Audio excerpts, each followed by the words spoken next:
Justin Bieber's lazy Coachella set was actually a masterclass in content strategy, and we need to talk about this. And if you're new here, I'm Enrico. I'm the director of social for one of the largest personal brands and the third largest podcast in the entire world. I've grown my audience to over 300,000 plus followers organically, and I've been working in social for the last 10 years. So it's safe to say that content and content strategy is quite literally all I do.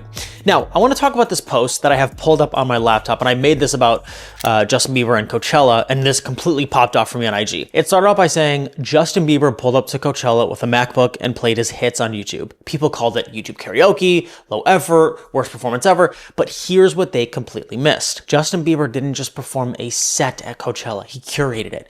He was watching the chat live, he saw what people wanted, and he played exactly what they asked for. That's the opposite of lazy. Justin Bieber gave a masterclass in what knowing your audience looks like. There was no unnecessary setup, no crazy lighting or props. He showed up and served exactly what his audience wanted. A mix of his new material from swag, but also his best hits on YouTube. But this is what creators get completely wrong. Most creators think their audience is sick of their old content and it's lazy to repost something, which is why they think they always need to be creating new stuff.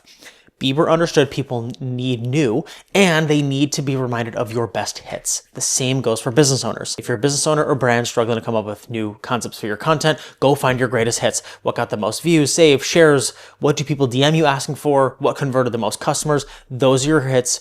Replay them. Take a look at your content over the last 12 months to see what overperformed, yada yada. This post kind of got a lot of mixed reviews, and Justin Bieber's performance as a whole got a lot of mixed reviews. So the performance as a whole, Bieber started out by playing new music from swag, and then he transitioned to literally just sitting down and going through YouTube on a MacBook and playing his hits. And what a full circle moment for him, because he started on YouTube. And now he's performing from an event that, yes, was sponsored by YouTube and live streamed on YouTube, but he's able to now kind of reminisce for and play a set at Coachella where he first got started. And to me, it's just such a cool moment. But the main lesson that I want to talk about here, and a lot of people are like, oh, it was great from it's showing where we're at with content, and it's a really cultural relevant moment with Justin Bieber and Coachella of, it's more raw, more organic, it's not as produced and this, that, and the third. Yes. And it's also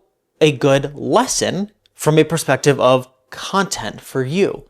See, most people, I think, get into the space of making content for their business, and you're such an expert in what you do, you know your stuff better than anybody else. It doesn't matter what niche you are, what business you have, you are so good at what you do, whether you've been doing it for the last 3, 4, 5, 7, 10 years plus, you know so much. And the problem that most business owners go through is they think the content they've said in the last year, last 90 days, they're like, oh, people know that, right? I hear it all the time in the fitness space. It's like, well, people already know how to build muscle. People know how to lose fat. No, they don't. And it is wrong to assume that people know everything. It is wrong to assume that what I thought people knew, they actually don't know. And there's a really strong quote that I want to say that I put in my post, and that's, people need to be reminded more often than they need to be taught. And I learned that from Alex Hormozy. And Justin Bieber's Coachella performance is quite literally a masterclass. And I've made a video about this in the past even, where I call this the Justin Bieber and the Taylor Swift strategy. Why? Because when they make new music, yes, that's the stuff that you're like, okay, I'm gonna listen to this. It takes a while for it to become something that you're like, oh, I love this, and like I really rock with it. But when they go on tour specifically, yes, they're gonna present the new stuff because that's their new material. They want you to like it. They wanna almost pitch it to you. But what they always do, and you look at any top artist, they always play the hits. Their best songs, even from 7, 8, 9, like 10 plus years ago. Why? Because it still hits. Because people still like it. There's a reason Justin Bieber's Sorry has like over 1 billion streams on Spotify. Why? Because it's still a hit. And I saw a stat that all of his songs that he played on his YouTube, like when he was going on YouTube, they got over 1 million streams the next day each on Spotify. I think even more than that. But regardless, it's because people need to be reminded. Even if you were someone that grew up with Justin Bieber, like, oh yeah, I love that song. Oh my gosh, totally forgot about that. And like, now it taps into a whole nother feeling for you of like, oh my gosh, like, I want to listen to this again. I know the exact moment. I know what I felt during this time, and this, that, and the third. And I think for most people, business owners wise, like, you need to create new stuff, but also you should be going back and playing the hits That is what the best people in this content game do. So go to your best content from like the last 90 days or 6 months or a year or 2 years. Like what stuff got the most saves? What got the most shares, likes, views, whatever metric you want to measure? Replay that stuff every 3 to 4 months. It's not repetitive. People are not going to get sick of it. And I know there's a lot of like angst with this. I talk to business owners all the time, and we go through your like the last 90 days of content or 2 years or even a year, whatever it is. And like they're like, oh, should I post that again? Like aren't people going to be sick of it? Do you realize how busy people are and how distracted people are? No one is paying attention to you as much as you think they are. No one is going to your page and be like, oh yeah, they actually posted that they posted that 73 days ago. I can't believe they're doing that again. No, nobody is like that but you. No one has that tight of a lens on you.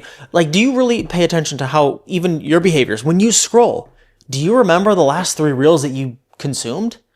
No. When it comes to your content, people behave the exact same way. They probably don't remember the last 10 videos you made, which is why people need to be reminded more often than they need to be taught. And so the mental frame and the mental shift that I want to give you, and I learned this when I worked with Jordan Zayat, who was Gary Vaynerchuk's coach. In the fitness space, he would always talk about calorie deficit, which is you need to eat less to lose weight. He probably said that hundreds, if not thousands of times during my 2 to 3 years working with him. Why? Because people need to be reminded. They don't need to be taught new information. And the key with your content specifically is, okay, well, how do I take the same thing? Because a lot of the times I'll hear, I'm just saying the same stuff. I'm saying the same thing over and over again. Yes. And how do you make it wear a new outfit? Because the key to succeeding with content and not burning out and not feeling frustrated is making your content, even if it's the exact same concept, the exact same idea, make it wear a new outfit. And the best people that know how to do that, they are the ones who will win. And if you can curate your content in a way that allows for people to have a new experience, even though it's the same information, you're gonna win. That is the game. And you take your best performing content and you recycle it, guess what's gonna happen? You never know where someone's at in that period in time in their life.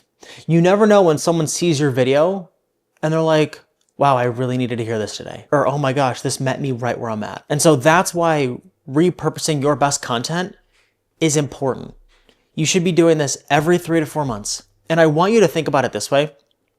If you're making new content and you're gaining new audience, gaining new followers, the new people that have followed you, they don't even know about your best stuff. But yet you're like, oh, well, I've already posted that. No, like they haven't seen it. And so you're doing them a disservice. Share that stuff. Reshare it every 3 to 4 months. And here's the other thing that I'll say. The people that follow you, the people that have seen that in the past, when they see it again, they're going to be like, that's why I follow you.